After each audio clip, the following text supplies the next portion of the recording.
Okay, I'm in editing hell right now, so I might as well take a break from that and do this quick video. I was finishing up the last of an online tutorial this past weekend with a group of people, and the last thing that I had ended that lesson with was me telling them that it did not matter that whoever your targets will be, if they're in social media, you doing something as reckless as dropping their documents in social media is not going to get rid of them. You got to understand something, especially if you're talking about members of the porch monkey contingent of the manosphere. Because you got to understand, unlike their white counterparts, these men, for the most part, don't have anything to live for. In real life, they aren't shit, and they know they aren't shit. I don't say that they aren't shit because they might have working class jobs.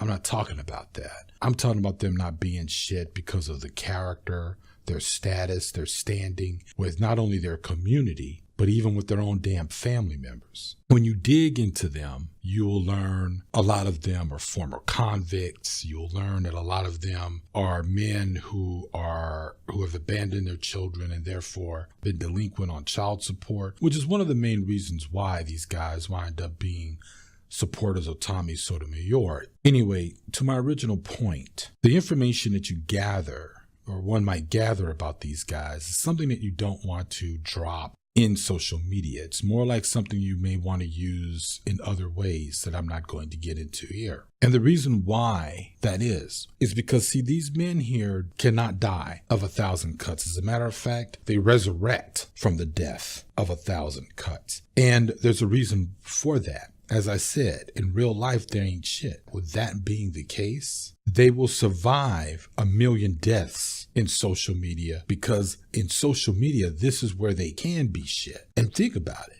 They know that they can survive here. They can't survive in real life. And because they know that they're nothing in real life, this is where everything can be made possible. I was listening to another ape by the name of J.D. Miles. And he said something that should exemplify my point. He says the manosphere has the numbers. Well, that's not completely true. What that really means is that in terms of those who are against the manosphere, the numbers seem smaller because the majority of other people simply aren't paying attention to you guys. Those of us who are only doing so because we just want to counter lies. We know we have facts, we have studies, we have statistics. You guys really don't have anything other than women initiate divorce and some men go to jail for lack of paying their child support. That's it. That's all y'all got.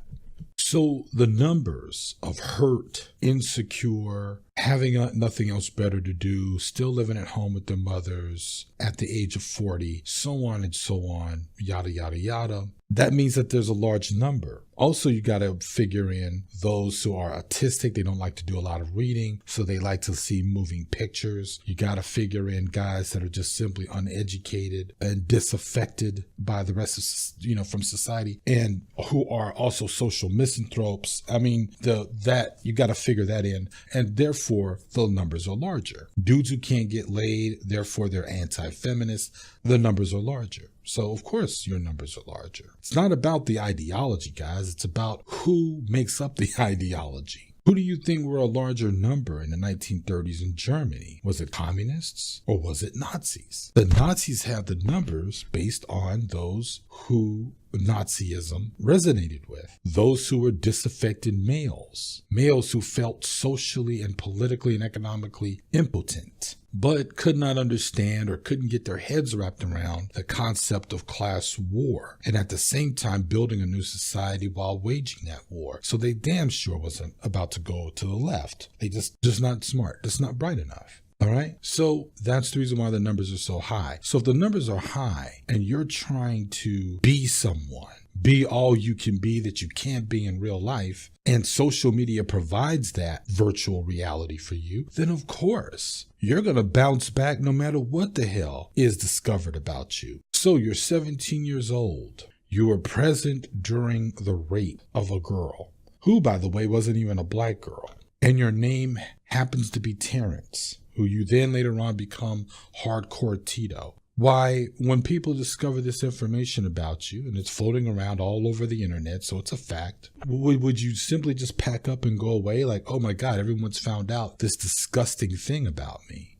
I can't live that down. I'm going to leave. I'm going to get out of here. No. You're going to keep coming back. See, it's about, why do you think rats and roaches can survive a nuclear holocaust? Why do you think? Because it's in their DNA to scratch and survive and to squiggle through cracks and crevices. And they're good at hiding in the dark. Well, that's what these guys are in real life, man. But in social media, there is no hiding. You don't have to hide. You don't have to care about anything. And as long as you've got other guys like you being your audience, who cares if they find out that with all your talk about you being this, that, and the other, and you've got 2 homes and this, that, and the other, turns out you just drop fries in a restaurant someplace. Again, not putting down the job, just putting down the piece of shit who works that job.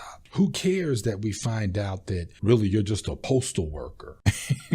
Nobody cares, but there you are in your virtual world, acting like as if you're an actual professor. But, of course, listening to you, we know deep down when you look at subject matter, you're not so smart and you're not so bright. So therefore, you're certainly not anybody's professor in real life. So that's what I'm saying. You're not going to kill these dudes if you try to kill them in social media. It's sort of like trying to kill the agents in the Matrix. They're a program, all right? If you're even lucky enough to shoot one of them, what you're really doing, you're just shooting the host that they've taken over. They're going to keep coming back because they are a self-creating executable. And it's only because a virtual world allows that to happen. Well, the virtual world of social media allows these guys to be kings. And if you try to kill them that way, they're just going to keep coming back. What you're going to have to do is deal with them in the real world and deal with them in the real life. All right, that's all I got to say. Keep doing what you're doing. Just make sure that the information you use is the weapon used to kill them where it matters. All right, see y'all later.